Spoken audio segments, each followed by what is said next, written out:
when a child is born to any family, there is a celebration of sorts. The family is very happy. We always wait. हम रुकते हैं हमारे जिंदगी में कब ये क्षण आए कि हमारा नन्हा मुन्ना बालक हमारी जिंदगी में खुशियाँ लाए। और यही बालक जब भी बात नहीं करता है, कुछ कह नहीं पाता है, तब हमारी आंखें खुल जाती है कि कुछ तो प्रॉब्लम है, हमें उसको स्कूल में डालना है। तो मेरे पास बच्चे जब भी आते हैं, फैमिलीज जब भी आते हैं, they come with this problem that my child is not speaking, and they come to me at 18 months of age, roughly up to 3 years of age. In this last week itself, I met around 3 to 4 families. So understand कि इसका जो incidence है वो बढ़ रहा है. 1 in 68 is what we see in India.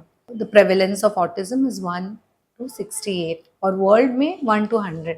तो ये क्यों बढ़ रहा है, ये हमें थोड़ा सा ध्यान देना चाहिए. एक तो जेनेटिक प्रॉब्लम हो सकता है, ना ऐसे नहीं, लेकिन दूसरी और बहुत ही महत्वपूर्ण चीज़ है एनवायरनमेंट.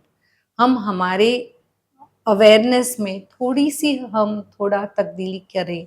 हमारा जो डिस्ट्रैक्शन आ रहा है मोबाइल, उसको थोड़ा सा बाजू में रखें और बच्चे के साथ इंगेजमेंट चालू करें. जो उसको पहले दिन से, पहला दिन कब होता है ना, जब वो, not when the child is born, when the child is conceived, when you conceive your baby, if you can remove stress from your environment and remain joyful, then the product which comes out as a baby is the best product you can ever have. What that baby needs is all but your attention. The love which you can give the baby, the amount of caring. It is all about the family at the end of the day. It is the mother, father, grandmothers, grandfathers.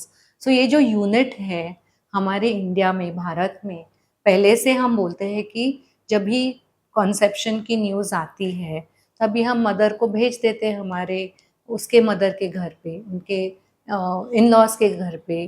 घर से वो माँ के घर आती है. क्यों आती है? क्योंकि स्ट्रेस नहीं रहता है वहाँ पे. और ये जो स्ट्रेस होता है वही एक चीज़ है जो हमें अवॉइड करनी है during the pregnancy, for a normal pregnancy, and to avoid childhood neuro developmental disorders. So autism एक न्यूरो यानी ब्रेन का, डेवलपमेंटल यानी जो डेवलपमेंट पे असर करता है, डिसऑर्डर है. And it is a condition. Okay, it is a condition जिसमें 3 चीज़ें होती हैं. एक तो उनको सोशल कनेक्ट यानी उनको फ्रेंड्स बनाना नहीं आता, वो आई कांटेक्ट नहीं देते हैं. और दूसरी चीज़ है वो रिजिडिटीज़ होती है उनमें कि एक चीज़ लाइन पे ही लगाएंगे. सपोज कार्स है तो कार्स उनको लाइन पे ही लगाने होते हैं. कोई बॉक्सेस है तो बॉक्सेस की भी लाइन बनाएंगे. So rigidity in their behaviours. And third, they have stereotypy. So घूमते रहेंगे, हाथ घुमाते रहेंगे, हैंड फ्लैप फ्लैप फ्लैप करते रहेंगे या आंखें एक तरफ करते रहेंगे. They also have hyper and hyposensitivity. So what is hyper and hyposensitivity?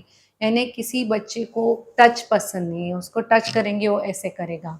किसी को लाउड नॉइजेस का हाइपर सेंसिटिविटी हो सकता है. जैसे कुछ अभी एम्बुलेंस का अगर आवाज़ आ गया तो चौंक जाएगा बच्चा. या किसी बच्चे को आवाज़ बहुत पसंद होता है, वो कुछ लेके खट खट खट खट करते रहेगा आवाज़. सो आवाज़, your touch, need to jump around, to pull things, to push things. तो ये हम बोलते हैं hyper and hypo sensitivities. So these are problems which the children show you. और ये प्रॉब्लम 18 महीने पे या 3 साल पे नहीं आते हैं, ये शुरुआत से ही आते हैं. कुकर की सीटी बज गई, 6 महीने का बच्चा चौंक जाएगा. ज़्यादा चौंकता है तो it is a red flag.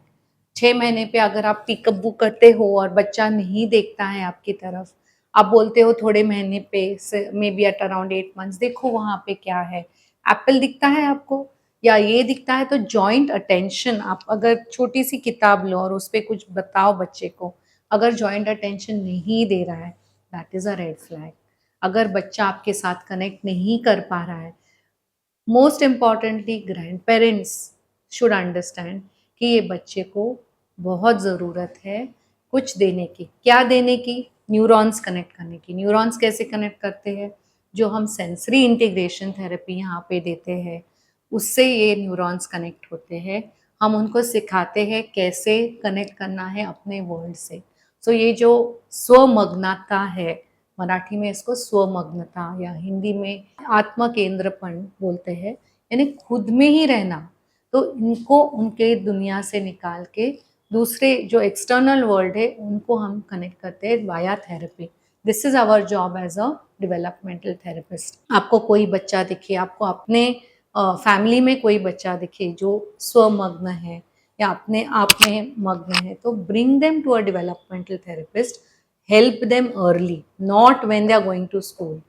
Every family comes to me when they, autism और इंटेलिजेंस का कोई संबंध नहीं है।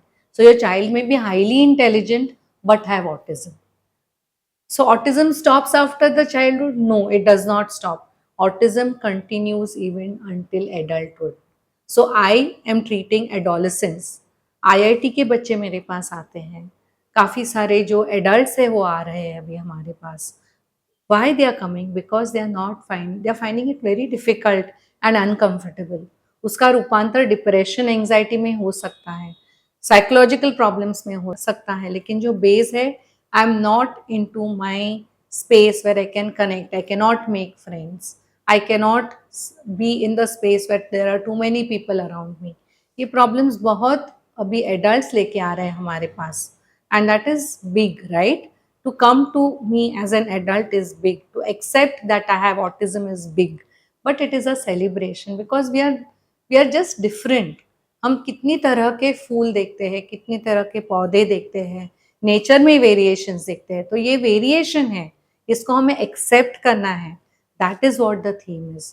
Autism and humanity, every life has its worth.